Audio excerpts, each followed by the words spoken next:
Sorry, say it again. Oregano. That's awesome. It sounds like a music festival in Oregon. Yeah. Oregano O-Fest. Bring your O-face. I have a case for you guys, so I'm going to give you all the details. And then, I already have my opinion of what I think happened. But I disagree. You guys are much better at this than me, so I'm going to give you the story, and then you guys can... I got to break it to you, Kristy. Here at Private Dick's detective/consulting agency, it's I know you're my friend, and we're going to be very professional about this, though. We're going to actually probably break it down in a most sensical way ever, and give you what happened, not what you want us to say. So I know. I understand that I have to accept that it may not be the outcome that I want it to be. So yeah, okay. Private Dick's business arm of consulting, Private Dick's Consulting, is probably the only consulting company where you'll go and hire their services and come out with less of an understanding of what you were trying to accomplish. And that's what we're trying to accomplish. We will take every layer of what you tell us and add a couple more until it doesn't look like it has layers anymore. Yep. Boom. And we can definitely make this work. All we need is your signature on the line at the bottom of this contract written up in crayon. No, you may not touch my crayon to sign it. Right here. Yep, okay. You can use that crayon. Right here. No, don't give people my crayons anymore. Right here, sign. Right here. Yep. Right here. Initial here. Yep. Right here. Is there more? Right here. Okay. And a drop of blood. Thank you. All right, we can continue. Is that all the things you need for these contracts, Rick? Yeah, we should be good with that. I mean, I think it would be kind and just to include a new blue crayon. I mean, this one's down to a nub now. I can do that. Cool, thank you. Crayola, no rose art. Are you able to send me a copy of that contract, no. Rick? Or okay, all right. I mean, I have like a red crayon I can do it in. Does that work for you? Red doesn't last very long. If you want it to stick, you need to use blue or black. That's absurd. I mean, there's so many different colors of crayons. Why are we limiting ourselves? If you want to make sure that it's around, the signature is around for a long time, it needs to be blue or black. Where do they say that, on the back of the box, or is that like in the commercials for? No, it's a nurse's thing. That's why we have to write in blue or black, because our notes. Wait, why are nurses in charge of crayons? Maybe because the amount of people we get coming into the ER with them stuck up their noses and their asses and their... Oh, damn. So we get to control them from now on because you guys put them in places they're not meant to be. We don't deserve the gifts we've been given. Okay. All right, so you guys are going to tell me who killed Marilyn Monroe. An elite team of private detectives. What if balloons are aliens? Maybe that's the key component we're missing. Cover-ups. John's guilty. Mysteries that need to be solved. Maybe Mormons need mountains. Richard, shut up. Herself. Next. No. What are the chances you have this one in your weird briefcase? No, I haven't even looked into that at all. Mm-hmm. From scratch. Okay. The only things I know about Marilyn Monroe and her, well, I don't really know much about her death, but I do know she's hot. And I know that she dated Joe DiMaggio. And married. But other things, she's like, how many movies was she in? She must have been in a few, but like, I've never watched anything with her in it. Have you? Like, have you ever watched any Marilyn Monroe? RJ, I've watched every single one of her films. Really? That's cool. Yeah, I've been trying to be more open-minded about old movies. They used to freak me out, but I think this summer I'm going to watch a bunch. So maybe I'll add old Marilyn to the list. Yeah, I'll tell you which ones to watch. Please do. Yeah. I think the problem is all those old movies look like they're AI generated. So it's like you don't really know if we're just like looping back around. Some of them have been restored really well, though. Like I've never seen it, but I watched the trailer for North by Northwest, and I'm so excited to watch it. It looks hilarious. So this is a lot of what you get when you work in a consulting business, Kristy, is just a ton of lubing up for the business aspect of it. Mm-hmm. But I think maybe we're ready for the business part. All right, so I'm going to give you some background history of Marilyn and her career, and then we'll focus mainly on the period of time where she meets JFK up to her death in 1962. Okay, cool. She was born Norma Jean Mortensen on June 1st, 1926 in Los Angeles, California. Her mother, Gladys Baker, was a complete lunatic. She had a really crazy life. She got married at 14 and her then husband kidnapped her 2 children and returned to Kentucky, where he was originally from. Gladys married another 2 times. The third marriage to Charles Stanley Gifford resulted in the birth of Norma Jean. Gifford left shortly after and returned to his first wife, and Marilyn never had a relationship with her father. She'd never even met him, really. So no daddy. Gladys struggled with intense mood swings and depressive episodes, which resulted in her putting Norma Jean in foster care before she was even 6 weeks old. Between the years of 1934 and the early 60s, Gladys was in and out of mental health facilities, including psychiatric hospitals. Like she ended up being fostered. Like Marilyn got picked up by someone who knew her, right? It wasn't like random foster parents. Well, she was in and out of foster care up until she was around... What decade is this? She was born in... When was she born? 26. Okay. I cannot imagine what foster care was like. Tess. Oh my God. Oh, fuck. Foster care is bad now. Like, you know what I Right? mean? Yeah. They had like just fucking like infants with coal shovels and shit. Like, all right, you want gruel, you got a shovel.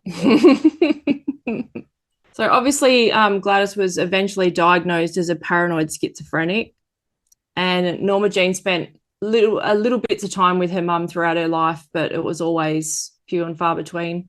There were several incidences throughout her childhood where she was almost killed by her mum and her maternal grandmother. Gladys tried to stab her when she was 2 months old, and then her grandma was caught smothering the 6-month-old with a pillow. So she was trying to be killed by 2 different generations of... Schizophrenia and shit runs in family. Eh? So, Yeah. So Gladys was diagnosed paranoid schizophrenic, and her mother was... she was never diagnosed, but she had manic depression. Did they know about like bipolar back then? Like, would she been more bipolar or like actually schizophrenic, hearing voices, or was she just like highs and lows? No, she was just a woman. Yeah. What's the word? Hysterical. Back then. I'm saying back then. Oh, I was like, my Yeah. mother-in-law. What are we doing that jokes in the 1985s back? No, I'm saying back then she was just a woman. I got you. Yeah. All women were hysterical because we had wombs. So Yeah. And then you just give them a quick little lobotomy and send them on their way. They're fine. the word hysterical is actually after that female system, because it's like the his something system. I can't remember the full word, but hysterical comes from it's a feminine word. They never called men hysterical. Wow, you think you guys would be funnier? Right?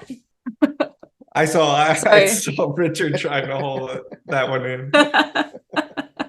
So throughout the rest of Marilyn's life, Gladys was in and out of institutions. She always had to keep getting moved because she was constantly trying to escape. She caught a bus once from Oregon and ended up on Marilyn's front doorstep in California. Yeesh. Yeah, she ended up in a retirement home and passed away in 1984. But Marilyn had set up a trust for her, so her mother's care was always taken care of, and up until she died. So even by the 80s, they didn't have any pills or anything where she could like just live on her own. She still lived in a, like, I get in the fucking 20s and 30s, they didn't have lithium or whatever, but like her oldest daughter from her first marriage, she moved in with her for a while, and then the older daughter put her in a home. I got you. So Whoa, multiple marriages in the 20s. Whore. Yeah, they should have put that lady away so much sooner. well, they're not really sure if she was married to the third guy, Marilyn's dad, because he was already married, so it was probably more of an affair. Harlot. Strumpet. That's my favorite. Strumpet. I love that word. I haven't heard strumpet since my great grandma died. I love that word. Is that what they said at her eulogy? Yeah, she was a strumpet in her young age. It was her husband delivering it. Yeah. Which one? All three of them. Oh, yeah. Obviously, it's not an episode about Gladys, but I just wanted to give you some background of her parentage so you could understand that how it may have impacted her own mental health and opinions of herself. Great way to understand lots of people. Yeah, for sure. But it might lead to more of like she killed herself too, right? Because she was maybe mentally ill. Oh, maybe there was a baby inside of her. Yeah, she was hysterical from the baby inside. Hysterical, yeah. Well, she wanted to murder it because that's what runs in her family, apparently. Yeah, in her early career, she'd tell people that her parents were dead, so no one could connect her mother's illness to her. Really? Yeah. She was placed in more than 12 foster homes and spent a year in the Los Angeles orphanage. In 1935, she lived with Grace and Doc Goddard. They briefly became her guardians until it was discovered she was being sexually abused by Doc. But for some reason, they remained her guardians, even though she didn't live with them.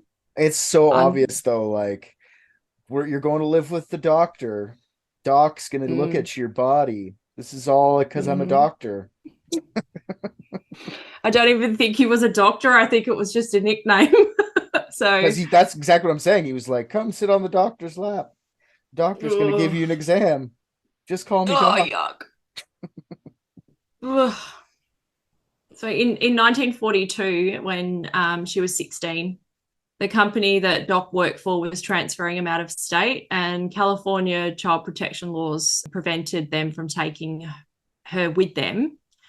And the only option seemed for her was to return to the orphanage.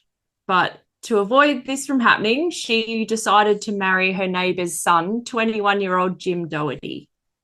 She dropped out of high school and became a full-time housewife. In 1943, Doherty enlisted in the Merchant Marines and moved to Santa Catalina Island, and Norma Jean went with him. I like how they were like, all right, you can fuck the kids, but don't you dare move them around. Yeah. Even the solution is fuck a kid so they can stay close by you. Like, right, yeah. You can abuse them here in this state, but don't you dare take them to another state and do it. Yeah. 14 miles that way? No way, pal. So fucked. You molest them right here. Yeah, keep it in our backyard. Where we can watch. Oh, God. In April of 1944, Doherty was shipped out to the Pacific, and he was there for 2 years. Norma Jean moved in with the in-laws and began working at a munitions factory in Van Nuys. Later that year, she met photographer David Conover, who came to the factory to take awesome morale-boosting pictures of women holding big guns and grenades. I was going to say, it makes sense she worked at a munitions factory because she's got those sweet guns. Am I right, guys? Am I right? That's why I put that joke in there, because I knew you guys would. This guy knows what I'm talking about. You have a guy just in your house so you can point to him and say that? My mother-in-law. This guy. This guy knows what I'm talking about. This guy knows what I'm talking about over here. Right here, come here. Show your face on camera so people know I'm not crazy. She quit working in 1945 and began modelling for Conover. Her then husband was pretty pissed off about it and obviously didn't want anyone looking at his wife, but she defied him anyway, moved out on her own and signed a contract with Blue Book Modelling Agency. How old is she? 18? 17? What year is this? 45. She married him in 42, 16, 17, 18. 18, 19. 19, yeah. Okay. So she was in lots of adverts and magazine covers. She was actually on 33 covers by early 1946. So 33 covers in 3 years is pretty impressive. During this time, she started dyeing her hair blonde and straightening it because when she was younger, she had brown hair. And just to toot my own horn a little bit, a lot of this is from my memory because I know so much about Marilyn. I've been obsessed with her since I was like 6. I love Amazing. so 100 years.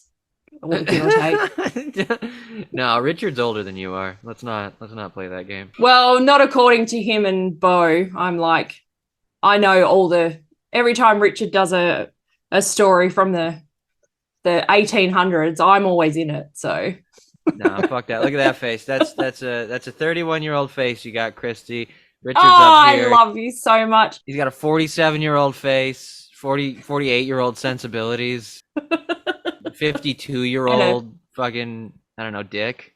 Let's make America great again.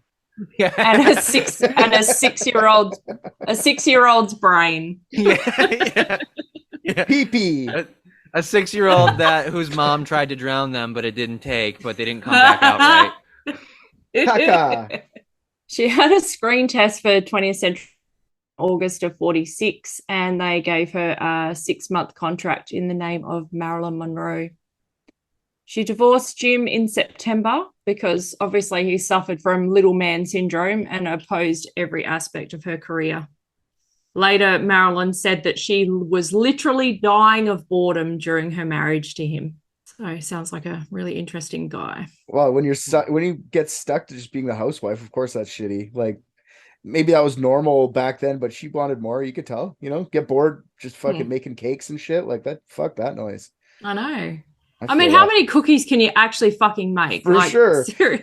And that guy's gone for 2 years at a time. So like you're just basically waking up, eating, cleaning up after yourself, doing your own laundry, and then like that's so shitty. It sounds like hell. You're right. She's living with his parents too, so fuck, that would have sucked. Oh. Yes, you're probably doing all their shit too, like even worse. You don't get to do anything that you want to do. And then also being micromanaged by his mother. Yeah. Yo. What if her mother-in-law also tried to like suffocate her in her sleep a couple times? Like, yeah, could have happened. Can't escape it. Oh, I finally found a place I can sleep. That's us depriving you of oxygen every night. Oh, yeah. She's not actually sleeping. She's just being made to pass out every night. It says she had some bit parts between 47 and 48, and she continued modeling and was going to acting and dancing and singing classes. She was a pretty intelligent woman and realized that she needed to be seen and to make friends with the right people. So she'd hang out at producers' offices, spent time with gossip columnists, and became good friends with Fox executive Joseph Schenck, who persuaded his mate Harry Cohn over at Columbia Pictures to sign her in March of 48. She had a few more years of playing small roles and modelling before her career started to take off. In 1950, she successfully negotiated a 7-year contract with 20th Century Fox with the help of her friend Johnny Hyde, who was the VP of William Morris Agency. This sounds like Elvis. This is how Elvis got famous. They just signed him to like a bunch of movie deals for 6 months. It's crazy. Did they know each other? Do you know if this is just I don't think I ever came across that. Did they ever, those two, talk? Because this is where Elvis is prime fame right now. Like just after the war, he's like fucking outrageously famous. Massive, yeah. I don't think they ever did. But so weird. I was always like, when I was younger, I was always like, oh, could you imagine if Marilyn and Elvis got together, like, and they got married? Their kids would just like, oh my God. Yeah. That would have just been so fucking beautiful. You think Elvis was beautiful? Yeah. Oh, so handsome. In his prime, I guess. He's a babe. Not near the end. He has 300 pounds. 60 of those pounds are shit inside of him. Pal, pretty much. That Elvis still hotter than you, me. Come on. Oh, come on, Archie. You've only seen me with a shirt on, pal. Oh, I'm sorry. I didn't. Yeah. You haven't seen how many pounds of shit I got inside of me, buddy. Don't make me pop this tarp. I will. Oh, God. All right, so this part's for you, Richard. In 1952, Marilyn met and began an apparently controversial relationship with New York Yankees star Joe DiMaggio. Despite her newfound sex symbol role, Marilyn was constantly wanting to be taken seriously as an actress, but unfortunately the roles she did play that were more deep were always received with criticism and never did as well as her bubbly, blonde, sexy roles. Shocker. Yeah, right. During this time, she began to gain a reputation of being difficult to work with, showing up late, being unsatisfied with her performance, and demanding retakes. She suffered panic attacks and would often attribute her behavior to her perfectionism and fear of failure. Is she because she's nervous and stuff not showing up, or is she like getting into drugs and shit? I don't know much about her. Does she do drugs? I'm not. Seems like a time. This started in the beginning when she started acting and modeling. It would bring out her anxiety and all of that stuff. So her acting coach, Paula Strasberg, had the best solution for the problem. Oh. Barbiturates and amphetamines. That'll keep you going and calm you down. Yep. Downers and uppers. That's fucking I don't terrible. think anybody famous has ever been negatively affected by a speedball either. So Not one. I'll drink for that. This is literally exactly what Elvis's fucking guy did to him too, right? Just here, have a bunch of drugs. I know you're fucking tired. Take some meth or prescription drugs. This whatever, same thing. That's interesting. Okay, sorry. Like I didn't know she was into drugs, but it makes sense. Yeah, well, she wasn't in the beginning, but all the people around her, the most like Lee and Paula Strasberg, her acting coaches, they actually have. Like they had a lot of influence over her. So anything they said, she did. heroin, anal, meth. So in 1953, Marilyn starred in 3 of her most famous movies, Niagara, Gentlemen Prefer Blondes, and How to Marry a Millionaire. Unfortunately for her, this did nothing but cement her as the sexy dumb blonde, and this remained a huge source of distress for her. Towards the end of 1953, a little up-and-coming magazine published Marilyn on the front cover and as its very first nude centerfold. Marilyn never gave permission for these photos to be used and was never paid by the magazine's owner, a one Mr. Hugh Hefner. The photos were from an unknown artist's photo shoot done in 1949, but it obviously wasn't a problem for Hugh to use these photos without permission. And he went on to earn his fortune by continuing to exploit, abuse, manipulate, and quite possibly erase women until he died. But obviously that's a completely different episode that we can get into another time. I'm happy to do that. Yeah, that sounds great. Fuck that guy. That guy. What was I going to say? So she's been doing a bunch of movies. Sorry, I'm just trying to keep this straight. She started out modeling. She did a bunch of movies. She's getting bad rep on set because she's doing a little bit of drugs at the Saver thing. Is she a household name at this point when she's before the nudes come out? Yeah. So these three movies, Niagara, Gentlemen Prefer Blondes, and How to Marry a Millionaire, they skyrocketed her. So absolutely, she was absolutely a household name. So Interesting. I always thought it was because of that she became huge, which is not fair, but I just thought it was retrospectively giving her like a bunch of credit for being in movies and shit after the titties came out. No, she was serious. She was really, really upset and distressed about it, but obviously she couldn't do anything about it because the magazine was already printed, it was out, and it was done. The picture of her on the front cover was actually taken from they had a street parade and she was in the back of the car like waving at people, and it was just a photo that was taken. Like she didn't pose for it. She posed for none of the pictures for Hugh at all. But if she didn't die like early, do you think people would talk about her today? Yep. I'm not sure. I'll listen to the rest of the story, but for what I think is she's so iconic that I don't think that her dying early is what made it that way. I think she just was the first titties in Playboy. She's like super hot blonde, like that first like version of that, which continues. Yeah, but there's other like people that are repeatedly in these old movies, but like anyone in our era wouldn't know, like anyone in our generations wouldn't know the name, right? Like that's what I mean. I don't know. That's why I don't know the whole thing. I know a few things. Like she married fucking a baseball star. Like she did a lot of things that other people didn't do too. Not just die early. She probably wouldn't be as iconic, but I think she would definitely still be in the list of names that people know, like Grace Kelly and Betty Davis and things like that. She'd definitely still be up there, but we wouldn't have any of this stuff to talk about. So the head exec of 20th Century Fox actually hated her. and refused to let her be considered for anything that wouldn't maximize his profits, and cancelled any of the productions that may have seen Marilyn play any serious roles. He suspended her in January of 1954 for refusing to appear in yet another musical comedy. This became front page news. So to divert the attention of any negative publicity, she went down to San Francisco City Hall and married Joe DiMaggio.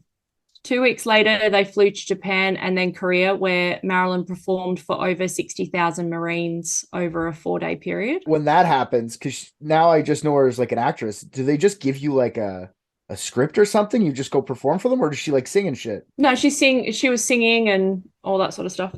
Okay. Like singing songs from the movies that she was in. Interesting. Like I get like the song person. Like it's just weird that an actress does that, but it's different time. Yeah, but because she wanted to be taken more seriously, she was doing monologues, you know, like this like one woman show she wrote about Hitler from his perspective. So she was doing all Hitler speeches. I got in a really dramatic fashion. Gotcha. Yeah. Okay. They were into it, dude. Absolutely. Yeah. Little mustache, looked hot and blonde. If you were a Marine, like, would you even care if she did anything? Would you just like her to stand on the stage and be able to look at her? Yeah, but that's what she's trying to fight against, right? Like that's what you're saying. So like the fact that she just I know a weird sex object to the fucking army. That's why I'm wondering, like, is she sing or is she just like, come look at my tits for 10 minutes? I'll see you later, boys. Like no, she did sing and stuff like that. And then she showed them her tits. Yeah. Probably against her will. I think when you had a 1,000 armed men in a room screaming like, "Just take them out."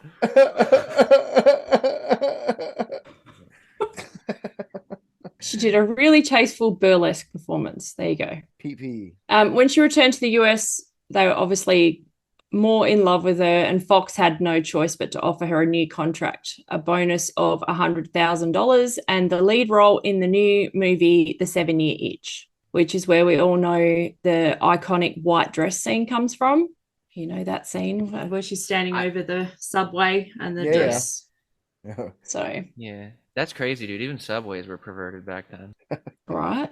I thought Subway was always perverted. They hired that Jared guy, like young kids, right? Oh, that's true. Gross. So the white dress scene put Marilyn on every newspaper around the world and also ended her marriage to Joe, who was severely infuriated by it. He had been controlling and jealous through their whole relationship, and it was the last straw for Marilyn, who filed for divorce in October of 1954, only 9 months after their marriage. I don't know if you know this, but you probably do if you know lots. Apparently, after Joe DiMaggio, they got divorced, he was still like super obsessed with her. And he like spent an ungodly amount of money on a fucking sex doll that looked like Marilyn. And I'm not even joking. I think it's like $10,000 he spent in like 1950s, 40s money on a giant sex doll with Marilyn Monroe's face on it, who he lived with for the rest of his life. Oh, Joe. Isn't that awesome? Mm-hmm. I think there's a couple other adjectives we could find if we tried. Awesome doesn't necessarily mean good or bad. Yeah. Mm-hmm. Amazing. Yeah, is another. Isn't that fascinating? That's fascinating as shit. It's so weird. He was a weird guy. Real sure. weird. He just play baseball good. He's not like smart. You know what I mean? Like no, I think almost none of them are.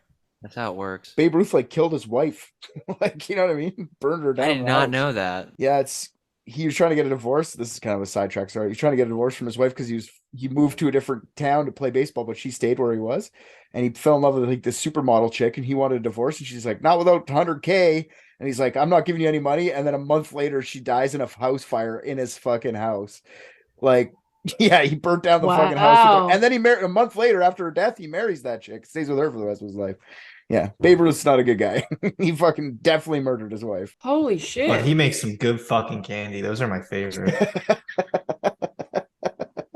Fair dinkum. Okay, what? Yeah. What did that one? Fair dinkum. Fair dinkum. It means it's true. Oh, okay. Hey, man, this thing's prescient. It's hitting all the right buttons whenever you press. Look, I found reference points for this. Okay, so for the rest of his life, Marilyn Monroe was his singular obsession. He dated girls who looked like her, and in one book's more outrageous claims, DiMaggio spent $10,000 on a life-size sex doll made of Marilyn's image. 1 year after filing for divorce, he showed it to a stewardess he was seeing. Yeah, but what year was that again? 1954. 55. Yeah, what's a 1954 real doll like though? It's you know what I mean? No, I'm that's why it's even worse. Like he's just fucking a broom handle. Like I was saying, made out of like fucking burlap and like paper mache, petroleum jelly. Like I think probably stunk. Oh my god. So in January of 55, she started a legal battle with Fox, stating that they hadn't fulfilled their end of the bargain and didn't pay her $100,000. She moved to New York and began attending the Actors Studio, where she was introduced to playwright Arthur Miller in May of 1955, and the two began an affair. In October, Arthur separated from his wife and the two became official. The studio urged her to end the relationship since Arthur was being investigated for allegations of communism and was subpoenaed by the House of Un-American Activities Commission. This was the beginning of the FBI opening a file on Marilyn. Arthur and Marilyn were married in 1956, and she was enjoying her new 7-year contract with Fox, who agreed to pay her $400,000 to make 4 new films. So she actually won the case against them, and she announced her win over them by legally changing her name to Marilyn Monroe. Hell yeah. Good for her. I do enjoy that the FBI was like, see that symbol of like American freedom and capitalism? She might be a communist. Let's start a fucking file on her. Pal, that is the most infuriating, like, I mean, America is absolutely riddled with shameful stages of that kind of shit. But like, I mean, so is the world. But that is some of the most dark shit I've ever seen. Because like, I watched the Arthur Miller documentary that was on HBO a while ago, and it was really good. And they had recordings from like all those hearings and shit. And it is the most blatant fucking bullshit. Like, it's like all like the irritation you see of like dipshit politicians these days, except like, you know, like 60 years ago or whatever. And it's just crazy how similar it is, but how fucking dangerous that type of shit is. Oh, it's probably way worse because there's not as many people like paying attention to it either, right? Yeah. Oh, so they're just with each other going like communist. And everyone's like, yeah, nobody says no. Okay, we're all right. They absolutely railroad. It was fucking disgusting. Like because like one of like somebody would get up and they'd be like, "Look, this is simply just like not," and they'd make like a very salient point, and all the Congress people would be like, and somehow that just trumped over any kind of intelligence that was happening in the room. I hope all of those guys are having their anuses sealed shut in hell and their skulls fucked through their eyeballs. They're the worst people. So the McCarthy family does or doesn't support communism today? Well, no, I mean, we're not going to talk about great grandpa Joseph. He was fine, but that's where I was trying to. Yeah, no, it was all the other people. He just got peer pressured into it. Oh yeah. Of course. Yeah. He got blood into it. He was trying to talk. Exactly. He's like, guys, I don't know about this, and they're like, and he's like, all right. Oh, you're making sense there. Yeah. As long as I'm allowed to say words, I'll do it. Yeah. I'm not gonna talk dirt on my great pap. She continued making films for Fox and remained very much in the spotlight, but her dependence on uppers and downers also continued to increase. In 1957, she suffered an ectopic pregnancy and then a miscarriage. This led to her being hospitalized briefly after an accidental barbiturate overdose. Cheers, mate. Kind of worked.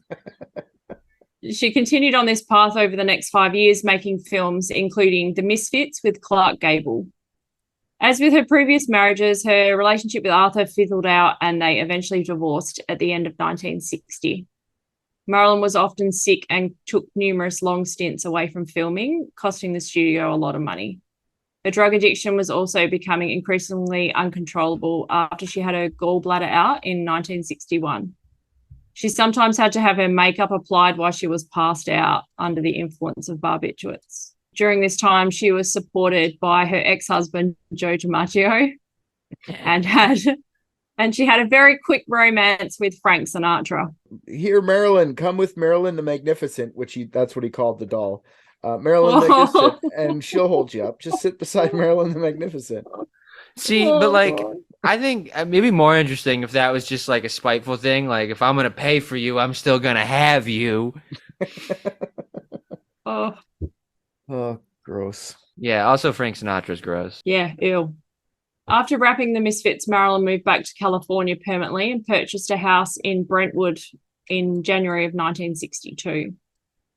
And she began work on what would be her last movie, Something's Got to Give.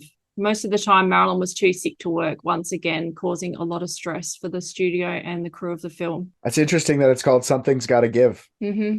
Because it ain't a live baby out of her uterus, but chish. I just meant all the drugs and everything's finally collapsing on her, but yeah. Oh, me too. On May 19, she poured herself into the infamous skin-tight beige dress and made her appearance at Madison Square Garden to sing Happy Birthday to the young gentleman she had met many years before, who was now President of the United States. This pissed the studio off even more because she had to take yet another week off to go to New York from California. Is this like the famous way she sang it? Uh-huh. How did she sing it, Rick? Do you remember? Can you sing it for me? Me? Yeah, I want to hear how she sang it, if you can I remember. have no idea. I couldn't even give you a guess. You don't remember how Marilyn Monroe sang Happy Birthday to Mr. President? No, Come I don't know on. that off the top of my head. Come on, just do I it. feel like Kristy might. Honestly, like, I'm not even joking. I feel like Kristy might know it. I feel like everybody knows it, and you're just scared to let your... Do you actually know this? Do all of you know this off the top of your head? Yeah. It's Mhm. like, Happy birthday, Mr. President. Happy. Yeah. Oh, this isn't a real thing. Hold on. Anyway, I was It watching the it Netflix is a- version. Oh, you're Googling Marilyn Monroe sucking JFK off? Oh, that was I don't. you sucking on. Oh, okay, I thought that was I thought she was in Congress again.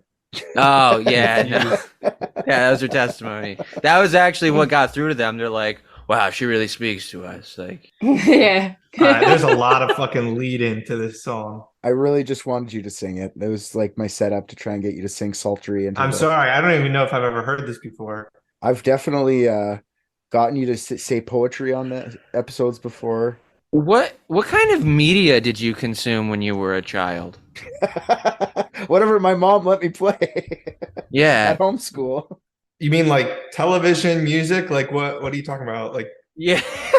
Television or music? those foreign forms of me. I bet there was just like a single dog-eared copy of the Velveteen Rabbit that he had to read every day.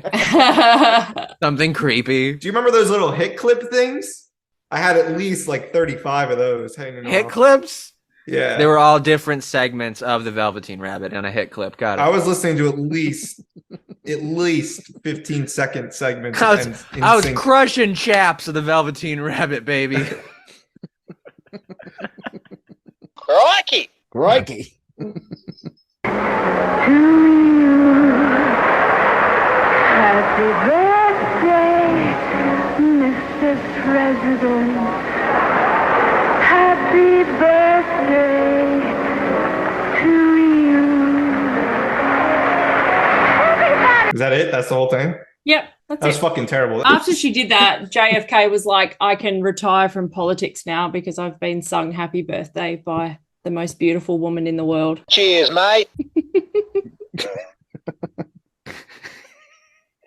So they fired, the studio fired her and sued her $750,000. When they tried to replace Marilyn with another actress, the director stated that he would not make the film with anyone but her.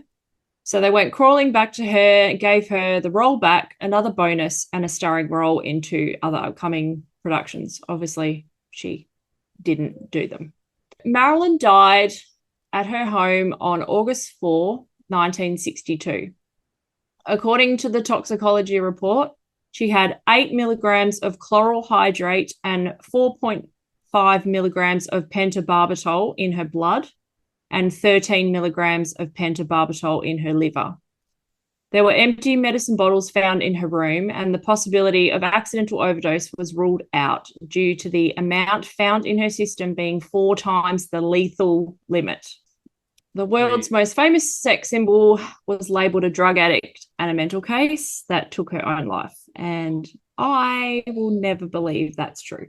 I'm confused. Why couldn't it be accidental? Couldn't she just have taken it all at once? Yeah, but she would have had to mean to take that much.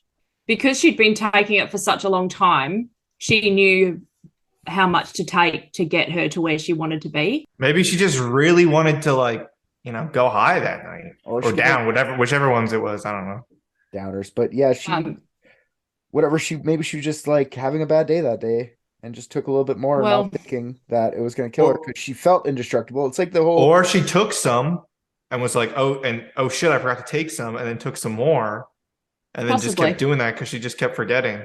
We're back on the Kurt Cobain, the exact same argument. Yeah. I can never remember if I turn the dishwasher on, so I'll walk upstairs and then come back down and check again 3 or 4 times. Mm-hmm. Yeah, and that's easy because the dishwasher makes a sound. When you pop heroin or whatever, there's no sound. You could just do that easily. Exactly. But yeah, okay, put it this way, consulting company. All right. I know you have other theories as to why she didn't kill herself. I think personally from this story so far, history of mental illness, right? Drug addiction, which is part of that usually comes hand in hand with mental illness a lot of the time. Shitty fucking guy who's fucking a sex doll he calls Marilyn Magnificent, and I'm sure you know about it. Arthur Miller, you thought you loved him, but he's a fucking communist. And then you flop it out of movies and shit. You can't even get your maybe it's just time. I'm done. I want to be Marilyn. I'm dead. So far, that's the story I'm hearing. Okay, well maybe maybe this next part will help change your mind. All right. Marilyn had met JFK in 1954 at Peter Lawford's. Peter Lawford's another actor. He was also their brother-in-law, JFK and Robert Kennedy's brother-in-law. Marilyn and JFK had conducted a secret affair that spanned almost 6 years. Marilyn's friend Ralph Roberts, a trained masseuse, stated he chatted to Marilyn and JFK on the phone one evening when the pair called him to ask for advice on massage techniques. Marilyn's other close friend, Susan, also confirmed the affair. She said, it was okay to sleep with the charismatic president. Marilyn loved the secrecy and the drama of it, but Kennedy was not the kind of man she wanted to spend her life with, and she made that very clear. But Marilyn wasn't really interested in JFK. She had also been having an affair with his younger brother, Bobby, so Robert Kennedy. You know what I find most fascinating about this is that somehow JFK's disabled sister in an insane asylum got married. I didn't know. Yep. That was chill. He only had one sister? And I don't know. I'm just trying to make a link here for yucks, pal. I didn't know. I thought I was maybe he did marry her. That cool. I didn't know that either. So G'day, mate. This is So Sorry. That's okay. Friday, August 3rd, leading into August 4th, when she died, she made a lot of phone calls and had a lot of phone calls with her and her friends and psychiatrists. So she phoned a friend, Ann Carger, and said she was very much in love and going to marry Bobby Kennedy, but sounded very depressed.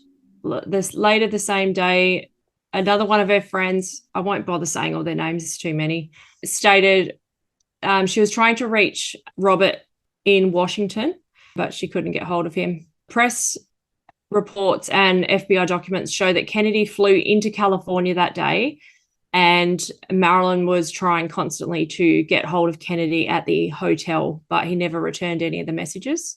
One of her other friends said she received a phone call from Marilyn early Saturday morning.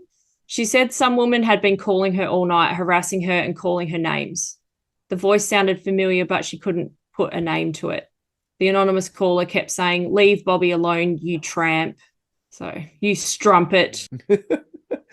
So, basically, she had there's lots. So basically she had lots of phone calls with people basically talking about this relationship with her and Robert, and that she was really upset because he had agreed to marry her and then decided that he wasn't going to. She spoke to her psychiatrist, and later on he had a meeting with the Los Angeles suicide prevention team after she had died. He told the doctors he'd had calls with her that morning, and she said that she'd had recent sexual relationships with extremely important men in the government at the highest level, and she was expecting to see some very important people that night. She was to die hours later. So between 8 and 9 that evening, a longtime close friend said he'd got a phone call. Marilyn appeared a little bit groggy, but nothing out of the unusual for her. Marilyn telephoned me in despair. She rambled on about being surrounded by danger, about betrayals by men in high places, and about clandestine love affairs. She said that Robert had come to the house that very day, threatening me and yelling at me. She said that he reneged on the claim to marry her, and Robert was telling her now the relationship was over. Marilyn had responded with a threat of her own to go public and tell all her secrets in a press conference. She added that she knew dangerous secrets about what was going on in Washington. There were no more known phone calls after that one. Weeks earlier, a real estate agent whom Marilyn was friends with, Art James, received an unexpected phone call. It was a request, James remembered, that I should get Marilyn away from her house, perhaps for a weekend. They wanted to empty her place so they could install bugging equipment. I told them I wouldn't do it, but I didn't warn Marilyn. I figured she had too much to worry about anyway. Good on you, mate. A man by the name of Paris Theodore, who claimed to be involved in the bugging of Marilyn's residence, recalled the most detail. The equipment used, he said, was a minute grain of rice microphone, almost invisible when installed. The take, including a tape up to 40 minutes long of the day Marilyn died. First, you could hear Marilyn and Kennedy talking. It was kind of echoey, as though the sound was in the room next to the site of the transmitter. There was a heated argument, with Monroe demanding an explanation as to why Kennedy was not going to marry her. As they argued, the voices got more shrill. If I had not recognized his voice, I'm sure I would not have known it was him, because he was screeching. It was really high-pitched. Kennedy was evidently looking for something, most likely one of Marilyn's diaries, because she was very well known for writing everything down and making lots of notes. Theodore stated hearing Robert Kennedy say, "Where the fuck is it?" Monroe didn't answer, and that part of the tape ended with a slamming door. A little while later, Kennedy returned with Peter Lawford, and Kennedy said words to the effect of, "We have to know, it's important to the family. We can make any arrangements you want, but we must find it." Monroe was screaming at them, ordering them to leave the house. The next part of the recording contained thumping, bumping noises, then muffled, calming sounds. Sounded as if the actress was being put onto the bed. There was discussion between Kennedy and Lawford about Kennedy getting out of town. It was arranged that a call would be made to Monroe's number once Kennedy left the area. The final sound on the tape was that of a phone ringing and being picked up. The person who did so, however, said nothing. Marilyn's psychiatrist, Dr. Greenson, who hours later was to find her, would say he found her face down on the bed with the phone clutched in her hand. Right after Marilyn's death, action was taken to remove certain records of in- and outgoing phone calls from the actress's phone company. "We were on the scene immediately," says James Doyle, a former FBI agent, as he understood it, the orders to remove the records had come from either the Attorney General or the President himself. So, and then the tapes were seized from a wiretapper's home in New York State, and it says the items seized were tapes and evidence concerning circumstances surrounding and causes of death of Marilyn Monroe, which strongly suggests that the official reported circumstances of her death are erroneous. Okay. And apparently these tapes do still exist. A retired Army Colonel, Dennis Harris, was hired to locate them. And he said that copies of the tapes do exist, and for the right price, they can be purchased. Some investigators in the Los Angeles District Attorney tried to reopen the case in the 1980s, and they were blocked at every turn from government, FBI, everything. So they gave up. Which is crazy, especially in like the modern political climate. Like nobody has any love for JFK. It's crazy. And so basically, that's it. So the through line is JFK had her murdered. Yes. Okay. Or the brothers RFK. The brothers decided they needed to get rid of her because obviously in the throes of passion, they were giving away state secrets. Are we sure? Is this like historical fact that they were actually banging? Like, is that for sure 100%? Or is that just like everyone said that? That's a rumor. No, well, there are other tapes as well. There's a tape of them at Frank Sinatra's mansion, because Frank apparently had his bedroom bugged. Oh damn! It was a devil's threesome with Sinatra and JFK and Monroe. God! And he's like, oh, Frankie, I'm coming. Put your finger in my ass. So yeah, apparently there is a tape of the two of them together in Frank Sinatra's bedroom. But is that something that people have heard, or is this like Hollywood rumor or legend? Like, is this real? Like, I'm serious. Well, like, I've never supposedly from documents found in 1997, they were able to prove the affair, but I have yet to find the actual documents. So the affair was so secret that they told the masseuse. Like, this is where I find there's so much flimsy shit to this. If you're a government, you're not going to call the masseuse. You're not going to say, I'm with Marilyn. We're trying to get back massages done here. You're just going to ask him for fucking back massage tips and not say Marilyn's there. Why would you do that? You're trying to keep it secret. No, it was Marilyn's friend. She phoned him and JFK was in the background. He could hear him speaking. Still, everybody came.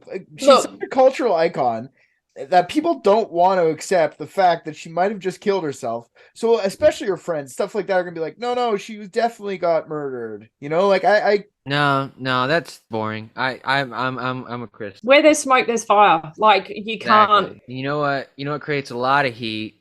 That probably A game, triple fucking quadruple plus quality top that Marilyn Monroe could probably give. You know what I'm saying? Like picture that. All right, you're talking to the most powerful man in the world. All right, like that's the knob that you can slob. You're probably very good at it. All right, which means if she sucked off JFK and she sucked off RFK, that was probably a sibling rivalry. All right, it was a matter of like who got the better head, and that's maybe what they fought over. Could just be JFK bragging to RFK like, I got a blowjob from the Maryland lady, and he's like, how did you do that? And then he finds her. He goes, if you blow me, I'll marry you. And she's like, okay. And then when it comes, I love your down JFK bot. It's pretty good. So good. Yeah. Like I thought mine was bad. I told you, all movies from back then are just AI generated. That's why he talks like that. No, I told you I had accents. I think they were like, no, I got my dick sucked better. And he's like, no, I got my dick sucked better. And then that's wouldn't like, surprise me. Who got the better head? So then, like, out of spite and anger, they so that they couldn't keep going back to get head, they ended the head by ending Marilyn Monroe. And then in a massive form of symbolism, RFK is the one who blew off JFK's head. How do you like your head now? You had a contingency plan. If my head ever gets blown off, your head will get blown off, and it came through with it in the end. But Robbie's head didn't get blown off. He just got regular shot in the torso. Oh, it doesn't mean the guy didn't miss. He might have. Yeah. He might have been aiming. Maybe he was aiming for the little head. yeah. He wanted to get his figurative head, and he was going for the symbolism of figurative head.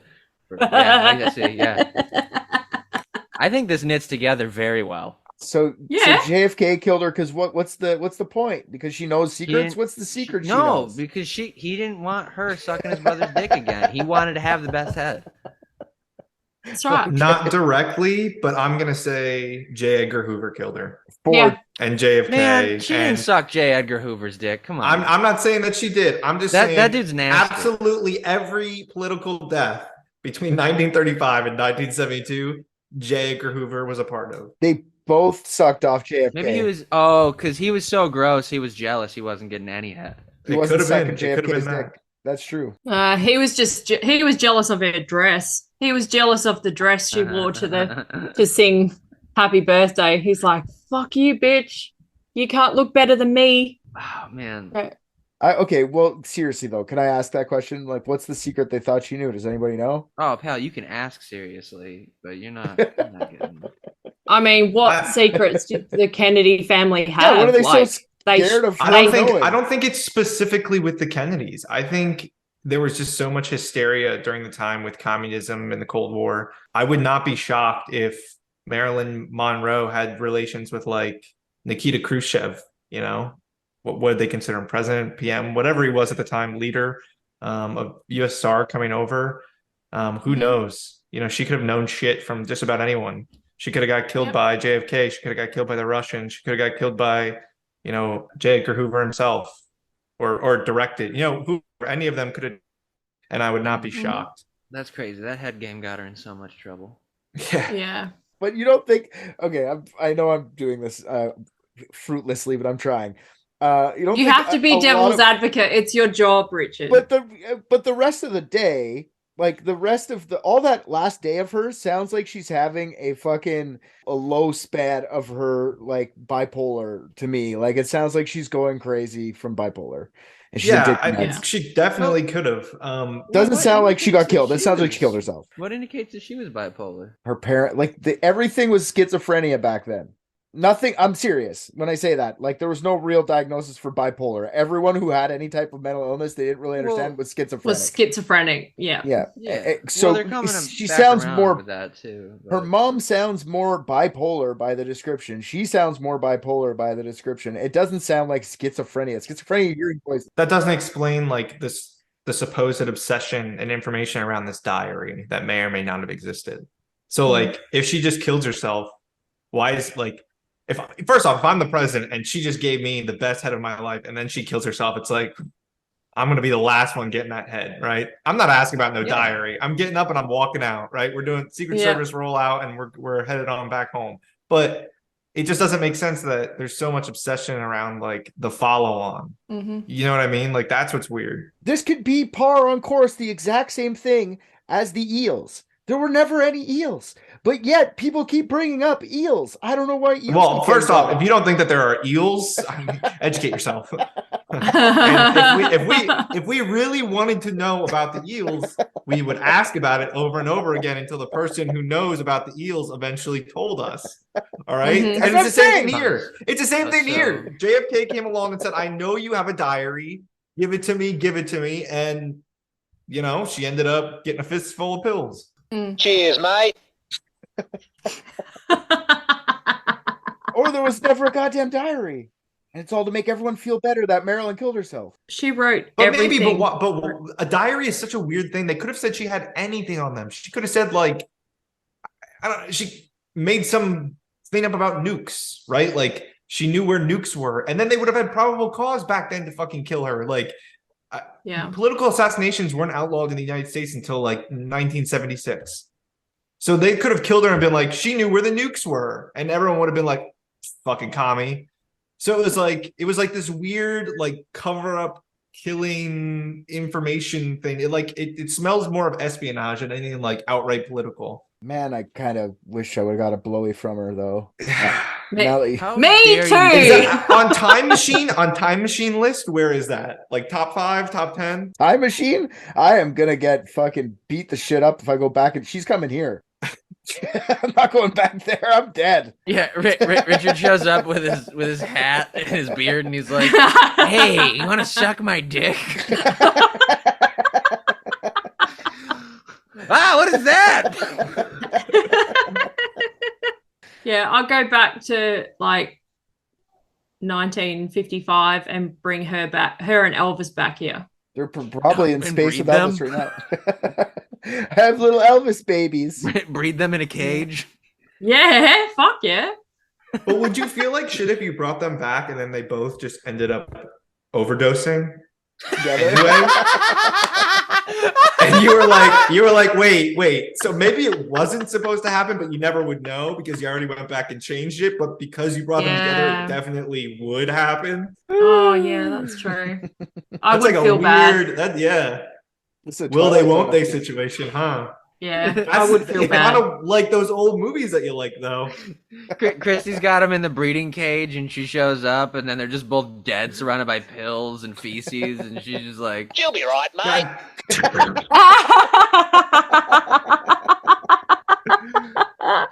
You know, you guys could literally just replace Bo and I with that fucking thing. No, we couldn't. That's not true. No one here was thinking that. No. It enhances you guys. Fair dinkum. Did that say where dingo? yeah. It sounded like where dingo. Yeah. We cannot Exactly what it escape said. Yeah, it's exactly what it said. We're the best true crime podcast / private detective agency / And once we consulting eventually Consulting solve a crime, company. I can only imagine. Oh, we are. I don't Oh. know.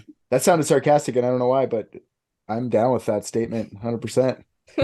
No, I think the Marilyn Monroe one is weird because she's in such a position, like in that time period, Who? that literally every single person might just kill her just to be like, let's just close that loop, like, Yeah. just in case. Yeah. Who are you talking about? Marilyn Monroe. It's like Mario. Yeah, don't. I was just gonna say he's just been playing too much Mario Kart. Did I say Mario? Mario Monroe. I didn't think I did, but That was a joke just for RJ. When you called in sick, you left a message saying I have to. I know what I said. Super, I know what I said. Super Mario movie. We're like, what? Who says Mario? It's Mario. Yeah, it's listen, fucking this like wasn't a rehearsed Moms thing. I in literally picked up the 1987. phone. It was I picked up the phone. I started talking. And it's Marilyn Monroe, not Marilyn Monroe. That's why I'm laughing at. That's what I'm saying. It literally does not even sound different to me. I don't even know what just changed between the two. Okay, fair enough. I have zero idea what you just said. Don't worry. You put a little bit more inflection It's like on the like O. you said. It's like it's tomato, not tomato. And I'm like, all right. I would have said this. It's tomato, not tomato, or whatever. However, No, it's This is literally you just said. No. There. You're all so wrong. autistic. You're all wrong. You're all wrong. It's It's tomato. tomato. It's oregano. Reganario. Yeah. That way. I thought that was pronounced.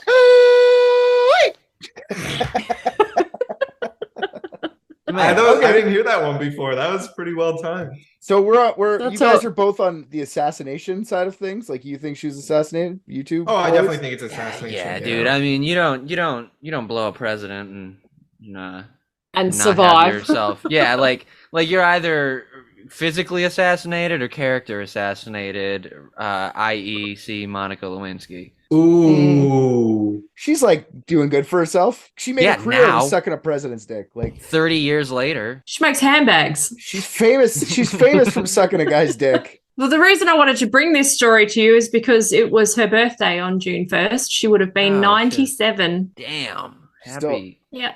Happy birthday, Mr. President Sucker. Rick, now that you saw the video, can you sing that for us? I probably couldn't, but You could try. what if Jackie Kennedy had her killed? Jackie Oh, O-Face? Fun. And then what if there was some sort of like payback scheme cooking and they tried to kill Jackie and accidentally shot JFK in the head? Who's they? Edgar? That's for The you to royal solve. I just teed it up. Yeah, I guess I Google. am just asking you who assassinated JFK. That's actually Because a very you know. complicated story. He knows. I will do that one day because I have I like the theory that's out now on that one. So we'll do that one day. I just think everything has this weird like connection, right? Like it spans all the way to at least Watergate, where you have like, Howard Hunt worked for the CIA and was known to be involved in some way with Lee Harvey Oswald and the JFK assassination. Then he worked for Nixon, breaking into Watergate. His wife, Dorothy Hunt, died in a plane crash like what was it, like a couple months before, a couple weeks or whatever, leading up to the Watergate. Here's the answer to your question, RJ. Here's the answer to your question. This is the media he consumed as a child. I was just gonna say, was it just your mom after class, like sitting you down and spouting conspiracy theories? Well, all this happened. All this actually happened. I'm just saying, like, what caused it. All right, that was math. Now we're going for history. Have you ever heard of Jews? This is like my actual guess is the Russians are known for blackmail. I think that the Russians were like intermingled in all different ways and all different like parts of government where every time somebody had even the slightest idea, they just got killed.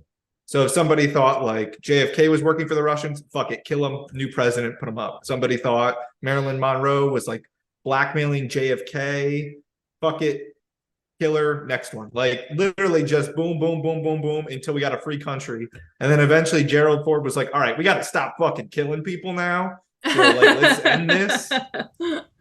Gerald Ford stopped it. Gerald Ford. Gerald, is that not his name? Gerald Ford? No, it is for President sure. Ford? For sure. Gerald Ford was the one who passed the executive order that ended political assassinations. All right. Maybe Elvis killed her because he was like an honorary FBI agent. That's true. Yeah. He was That would be honorary. cool. All right. Well, so good consultants, you guys are both voting for assassination. She was assassinated. We don't really know who yet. I still say suicide. Yeah, I'm a democracy something man. to do with fellatio, but they killed her. See, that's where the two votes actually match up for us. There's definitely something to do with fellatio in my theory too. Well, all right, but also at the end of the day, this is Kristy's case, and we're just consulting. That's true. So she can We don't have go. to produce results. We just have to consult. That's true. She takes whatever our file. Here's the big file folder that you can take that with you, and you can make whatever decision you decide you want to make. Thank you. I'm actually leaning more towards the Elvis theory now, so I'm going to stick with that. There you go. And he was so upset and depressed about killing her that he died on the toilet. He just Eating a ate pig. himself to death. Yeah, eating a fried peanut butter and banana sandwich. You think we'll ever get back to the good old days when anyone close to a political figure just dies or like mysteriously and we can't figure out how? Or do you think that's That over happened. because of the internet? That happens in Russia all the time. A lot of politicians. Yeah, but fall I down mean, stairs. yeah, that shit doesn't count though, because that's not like mysterious. If somebody falls up the stairs in Russia, you're like, oh, maybe it was an accident, just so that you don't get killed. But like over here, like we were like, what the fuck happened? Yeah, I guess you're Not, right. not like everybody still wants to know who killed JFK, and the CIA's like, oh, we're gonna release it soon. I mean, like hypothetically, like do I want that? Yes, hypothetically, I do want that in a hypothetical sense. That exact thing to happen hypothetically to Ron DeSantis. That would hypothetically be dope. Do you think it doesn't happen? Don't you think it would? I think it would still happen. You would think it would be more like somebody having an affair. I think the thing is, it's so much harder for government officials now to have an affair, get away with it, and like it be worth. I don't like even the Monica Lewinsky thing. Like, how is she alive? Like that, if she wouldn't have been, right? Like she would have been fucking killed. She would have just been killed if it was like pre-1970s. Yeah. I guess so. I think people like eventually would have softened up on the whole like, so what, he got a blowjob, he's the president. Of course, that's gonna happen eventually, right? No, I do think people would soften up, but like, I don't know. You don't think like maybe it was different because she was like actually an employee. It does kind of blow a lot of holes, pun intended, I guess, in the like a lot of those right-wing conspiracy theories about how the Clintons had so many people killed because like they're like who? right. There is one they should have killed. Like yeah, if they were actually no, I mean for real. Like you don't have to because post-nut clarity tells Clinton kill her immediately, right? It's not even wait until the scandal starts. It's just like oh my Get rid of god, it. that is the best. Say no more. Don't ruin it. That's the best image ever. Just him being like, oh man, I gotta kill this bitch.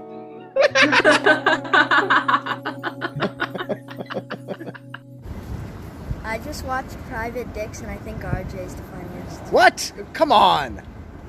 Caca. Crikey.